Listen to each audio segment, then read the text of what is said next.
Bismillahirrahmanirrahim. Assalamualaikum warahmatullahi wabarakatuh.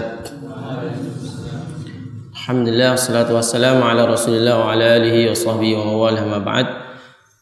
Kita teruskan kajian kitab Riyadhus Shalihin karangan Imam An-Nawawi rahimahullah taala. Masih bab tentang adab safar, yaitu petunjuk Rasulullah sallallahu alaihi wasallam bagi seseorang yang sedang melakukan perjalanan jauh. Di antara petunjuknya yaitu apabila seseorang ketika bepergian jauh kemudian dia melewati tempat atau akan melewati tempat yang orang itu takut di situ karena keangkerannya atau karena cerita-cerita yang macam-macam, misalkan akan melewati jembatan yang terkenal di masyarakat itu ada suster ngesotnya, atau biasanya kalau lewat situ kadang-kadang ada banyak tabrakan, banyak orang tergelincir kemudian jatuh dan seterusnya. Ada daerah-daerah yang memang manusia itu di situ pada ketakutan seperti itu, maka petunjuk Rasulullah SAW adalah membaca doa ini. Nah, doa ini yang sering kita baca kalau pagi dan sore itu, yaitu doanya adalah apa tadi? A'udzu bikalimatillahi tammati min syarri ma khalaq. 3 kali. A'udzu bikalimatillahi tammati min syarri ma khalaq. A'udzu bikalimatillahi tammati min syarri ma khalaq. Coba satu dari ayat moga. A'udzu bikalimatillahi tammati min syarri ma khalaq.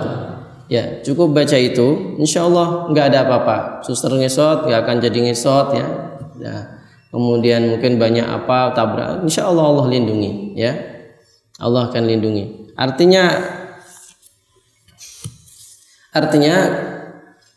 a'udzu, aku berlindung bikalimatillahi, kepada kalimat-kalimat Allah, kepada Allah Subhanahu wa taala tentunya, min syarri ma khalaq, dari kejahatan, semua kejahatan yang Allah ciptakan. Jadi Allah itu menciptakan segala sesuatu, termasuk kejahatan itu atas izin Allah Subhanahu wa taala. Jadi enggak akan terjadi kejahatan kecuali diizinkan oleh Allah Subhanahu wa taala. Oleh karena itu minta perlindungan kepada Allah supaya Allah enggak mengizinkan. Kalau Allah enggak mengizinkan enggak terjadi. Jadi kalau dulu orang itu melewati daerah angker itu, mereka ajaran-ajaran para dukun, dia mengatakan gini, Mbah, Mbah, tolong saya jangan diganggu ya, saya kesini melewati jembatan ini. Atau mungkin kalau Mas naik ke gunung ya, kita safar kemudian pergi ke gunung misalkan Galunggung atau mana. Nanti di situ ada daerah angker. Kata orang-orang, Mas, kalau masuk situ kulon nuwun rien Mas. Minta kulon nuwun rien atau minta izin dulu. Nah, akhirnya dibimbing, Mbah, nyuwun pangestune Mbah, nyuwun izin.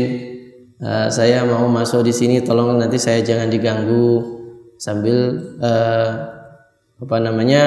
bakar menyan atau apa gitu, sesuai dengan sesaji-sesaji yang mereka inginkan. Kadang-kadang cuman hanya sekedar ngomong begitu.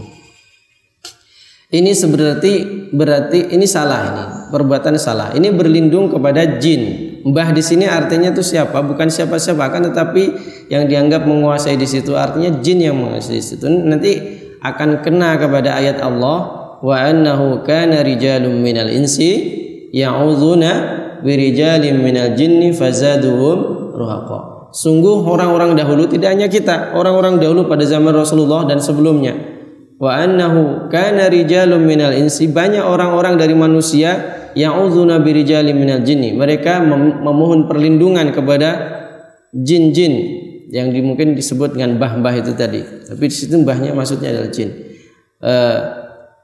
Fazaduhum ruhaqa, maka mereka para jin-jin ini akhirnya menambahi mereka kepada perbuatan dosa. Jadi itu perbuatan yang tidak diperbolehkan. berlindung kepada jin itu tidak boleh. Berlindunglah kepada Allah. Jin itu kecil segini nih, kecil. Kalau ini adalah dunia, langit dan bumi adalah cincin, Allah lah penguasa arsy. Arsy ibaratnya adalah apa? Adalah padang pasir, ya. Jadi kalau kita buat perbandingan besarnya arsy dan besarnya langit dan bumi, dan jin ada di sini, kecil sekali, you know? Dan manusia juga ada di sini. Itu adalah ada di cincin itu. Cincin dilempar ke padang pasir. Padang pasir adalah besarnya, perbandingan besarnya arsy dan langit dan bumi. Dan Allah adalah pemilik arsy, yang menguasai arsy. Jadi kalau berlindung kepada yang maha besar saja, jangan yang maha kecil.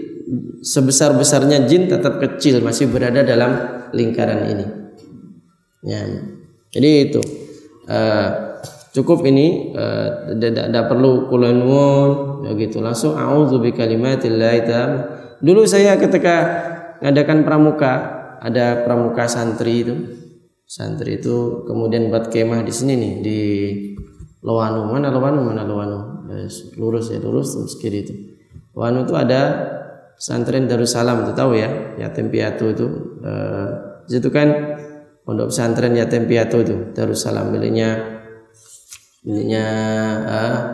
PP Muhammadiyah itu. Di situ kan ada pesantren Darussalam itu. Di situ punya halaman yang luas. Maka santri-santri Jogja ini kemudian mengadakan semacam pramuka.